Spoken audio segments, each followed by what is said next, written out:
Okay, now let's come back to the UK then, and what's going on with respect to greenbelt?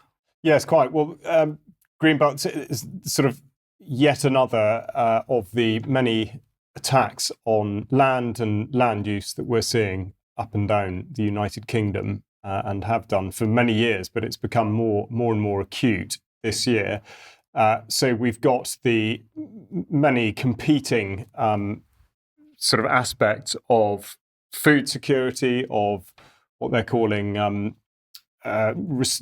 nature restoration schemes, then of course the renewable thing. And here now, updated on the 2nd of August, we've got proposed reform to the National Planning Policy Framework, the NPPF, and other changes to the planning system.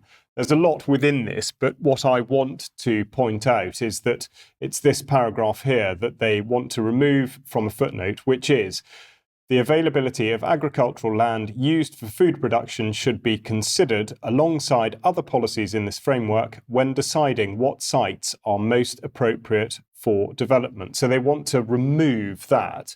Now, the consultation itself is open now and closes on the 24th of September, which you should be mindful of. Of course, you can go and view this and contribute yourself. But in effect, what they're wanting to do, or at least what they say, is that there's confusion within the existing framework and sort of additional documentation. So they say that they propose correcting that to require local planning authorities to undertake a review where an authority cannot meet its identified housing, commercial or other need without altering greenbelt boundaries. So straight away, they've jumped the very obvious hurdle, which is where exactly is the need for housing being demonstrated, or indeed commercial property. That there's no demonstration of that with which to meet it via means of a planning policy framework. So that's the first thing to point out. But effectively, they are compelling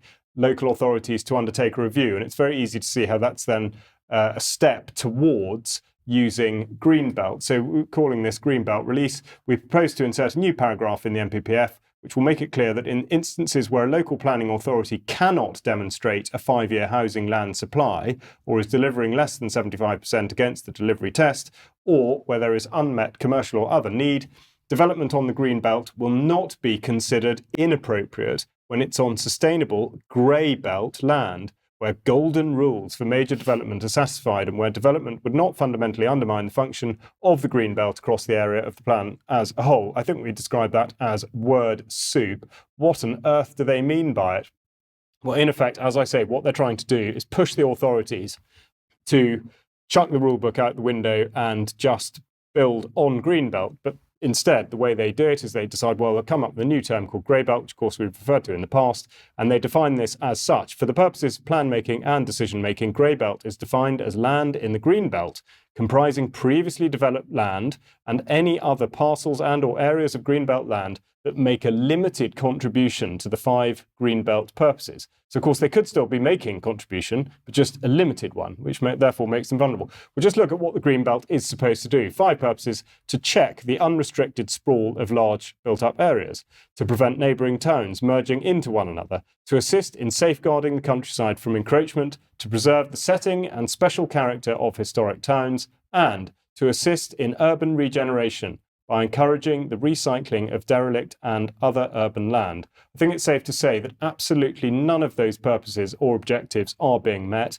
and the direction of travel via planning policy, via environmental policy, and via energy policy is in absolute contravention of the purposes of the Green Belt, most readily shown by the Renewable Energy Planning Database quarterly extract. I've turned this into a graph format to make it clear how these applications have gone up and up and up in the last few years. Particularly, we consider 2020 to be the sort of the year of acceleration and limited sort of output in that time. But we've gone up through 843 in 2021, over 1,000, nearly 1,500 in 2022, up to 1,800 applications last year. And here at August now, 745, which of course are written down. So it's very obvious to see that there's just an increasing push towards this relentless destruction of the countryside, apparently in the name of the environment, sustainability, and all sorts of things that are totally disingenuous descriptions for what's actually going on. And Mike's going to talk now more about how that's being affected with energy. Just a very brief comment, because again, 10 Downing Street pushing this out on Twitter